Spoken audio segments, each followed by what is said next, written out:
दोस्तों, आज जो डिसीजन आप लेने वाले हो वो सिर्फ ब्रांच चूज करने का डिसीजन नहीं है। वो डिसाइड करेगा कि अगले 10 साल बाद आप किस इंडस्ट्री में काम करोगे, किस टाइप की सैलरी लोगे और किस टेक्नोलॉजी को बिल्ड करोगे।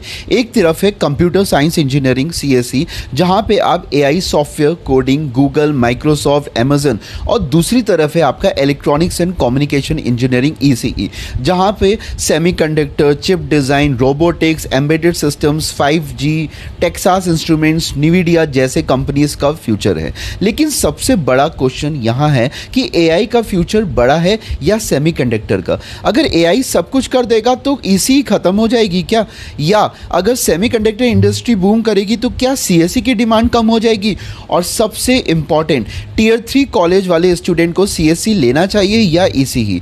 आज इस वीडियो में मैं इमोशंस नहीं, प्यूरे फैक्ट्स के बेसिस पे आपको डिसीजन लेने में हेल्प करूंगा और वीडियो के एंड तक आपको खुद समझ में आ जाएगा कि आपके लिए कौन सी ब्रांच बेस्ट है। तो वीडियो को एंड तक जरूर देखना।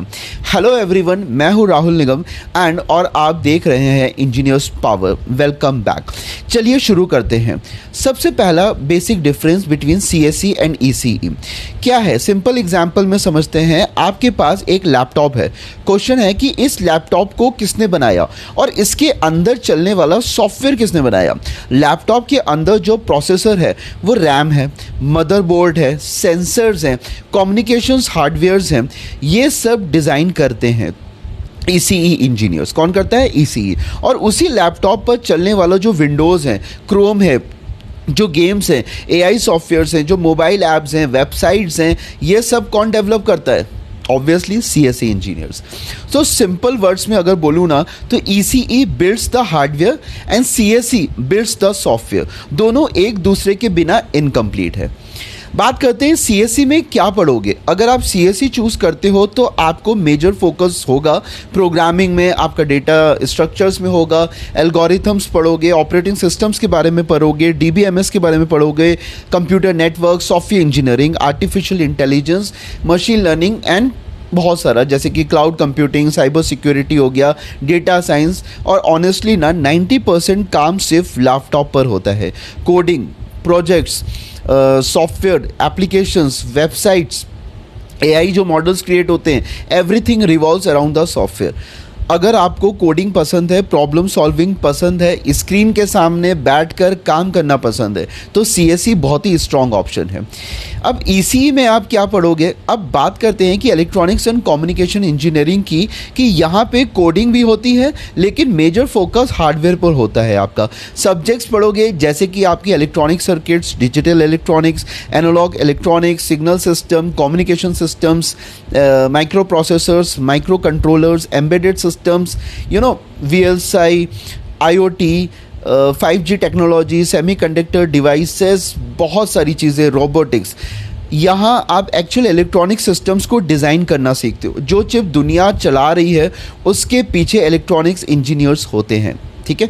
नाउ AI वर्सेस सेमीकंडक्टर की अगर बात करते हैं तो सबसे इंटरेस्टिंग टॉपिक पर आज हर जगह AI की बात हो रही है। ChatGPT, Gemini, Claude, copilot, AI startups build हो रहे हैं, AI जॉब्स हो रही हैं। सब लोग बोल रहे हैं कि AI ही फ्यूचर है भाई, और ये बात बिल्कुल सही है। AI millions of new jobs create करेगा, लेकिन एक सेकंड रुक कर सोचिए कि AI चलेगा किस पर? ChatGPT किस पर रन करता है? लार्ज AI मॉडल्स किस हार्डवेयर पर ट्रेन होते हैं? आंसर है हाई परफॉर्मेंस GPUs पे। और GPUs कौन बनाता है? Yes, semiconductor industry. AI software लिखने वाले इंजीनियर्स अलग हैं और उन्हें चलाने वाले, चिप्स डिजाइन करने वाले इंजीनियर्स अलग हैं। इसीलिए AI और सेमीकंडक्टर कॉम्पिटिटर्स नहीं हैं, दोनों एक दूसरे के पार्टनर्स हैं। जितना AI ग्रो करेगा उतनी पावरफुल चिप्स की डिमांड भी बढ़ेगी, और इसी वजह से ना इलेक्ट्रॉनिक्स इंडस्ट्री भी रैपिडली ग्रो करेगी आने वाले टाइम में। इंडिया में फ्यूचर किसका है ज़्यादा? अब इंडिया की अगर हम लोग बात करें तो गवर्नमेंट सेमीकंडक्टर मैन्युफैक्चरिंग पर एग्रेसिवली इन्वेस्ट कर रही है। इंडिया का गोल है कि फ्यूचर में चिप मैन्युफैक्चरिंग और सेमीकंडक्टर इकोसिस्टम को स्ट्रेंथ किया जा सके। इसका मतलब क्या है? फ्यूचर में इलेक्ट्रॉनिक्स और सेमीकंडक्टर्स दोनों में अपॉर्चुनिटीज डेफिनेटली बढ़ने वाली है। लेकिन एक रियलिटी यहाँ भी ये समझने वाला है कि करंट टाइम में सॉफ्टवेयर इंडस्ट्री का साइज अभी भी बहुत बड़ा है। सॉफ्टवेयर कंपनीज की हायरिंग अभी भी इलेक्ट्रॉनिक्स कंपनी से काफ़ी ज़्यादा होती है।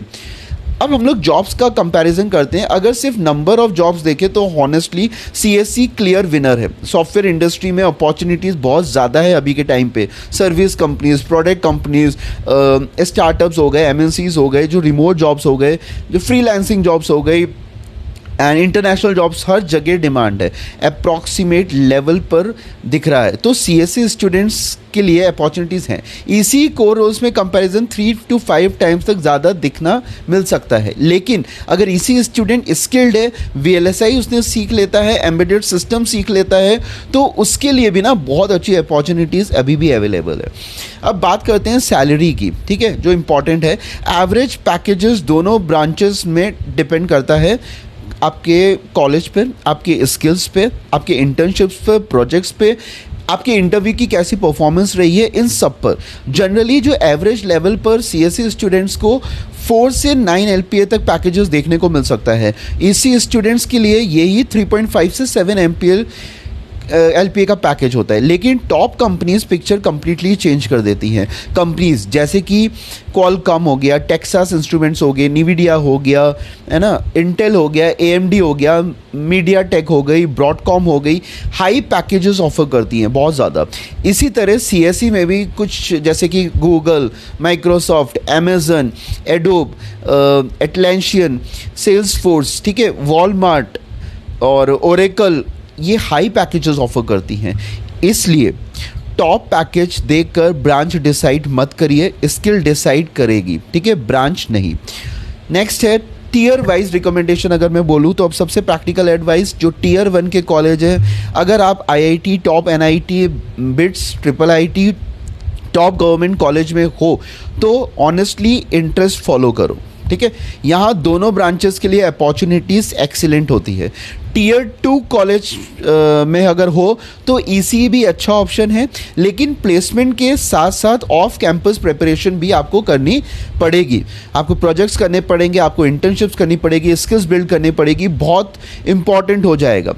टीयर 3 कॉलेजेस में अगर हो तो मेरी रिकमेंडेशन थोड़ी प्रैक्टिकल होगी यहाँ पे। अगर आप इक्वली इंटरेस्टेड हो ना तो मैं सीएससी को प्रेफरेंस दूंगा यहाँ पे। इसका रीज़न बहुत ही सिंपल है कि सॉफ्टवेयर जॉब्स की विजिबिलिटी ज़्यादा है, रिसोर्सेज ज़्यादा अवेलेबल है, ऑफ कैंपस अपॉर्चुनिटीज़ ज़्यादा हैं, रिमोट जॉब्स भी अवेलेबल है। लेकिन अगर आप जेन्युइनली इलेक्ट्रॉनिक्स के पैशनेट हो, सर्किट बनाना पसंद है, हार्डवेयर डिज़ाइनिंग पसंद है, तो सिर्फ प्लेसमेंट स्टेटस देखकर अपना पैशन को मत छोड़िए। फाइनल डिसीजन अगर मैं बोलूँ कि मैं आपको सिर्फ 4 क्वेश्चंस देता हूँ, अपने आप से ये पूछिएगा कि क्या मुझे कोडिंग पसंद है या मुझे हार्डवेयर ज़्यादा एक्साइटिंग लगता है, क्या मैं पूरा दिन लैपटॉप पर कोडिंग कर सकता हूँ या मुझे इलेक्ट्रॉनिक सिस्टम्स के साथ काम करना पसंद है, और फाइनली मैं किस टाइप का करियर इमेजिन करता हूँ, सॉफ्टवेयर इंजीनियर का, एआई इंजीनियर का, बैकएंड डेवलपर का, या chip designing engineer, embedded engineers, VLSI engineers. इसी आंसर में आपकी ब्रांच भी है, ठीक है। तो याद रखिएगा कि ब्रांच आपका फ्यूचर डिसाइड नहीं करती, आपकी स्किल्स फ्यूचर डिसाइड करती हैं। एक एवरेज सीएससी स्टूडेंट से एक एक्सीलेंट ईसी स्टूडेंट बहुत आगे निकल सकता है, और एक एवरेज ईसी स्टूडेंट से एक एक्सीलेंट सीएससी स्टूडेंट्स भी बहुत आगे जा सकता है। इसलिए ब्रांच चूज़ करने के बाद उसमें मास्टरी हासिल करिए। अगर वीडियो हेल्पफुल लगा हो तो लाइक ज़रूर करिए, अपने दोस्तों के साथ इसको शेयर करिए जिनको भी हेल्प मिले। और अगर आप इंजीनियरिंग प्लेसमेंट्स और करियर गाइडेंस के बारे में रेगुलरली अपडेट्स चाहते हो तो इंजीनियर्स पावर को सब्सक्राइब करना बिल्कुल मत भूलना। मिलते हैं नेक्स्ट वीडियो में। Thank you, bye bye, all the best for your future.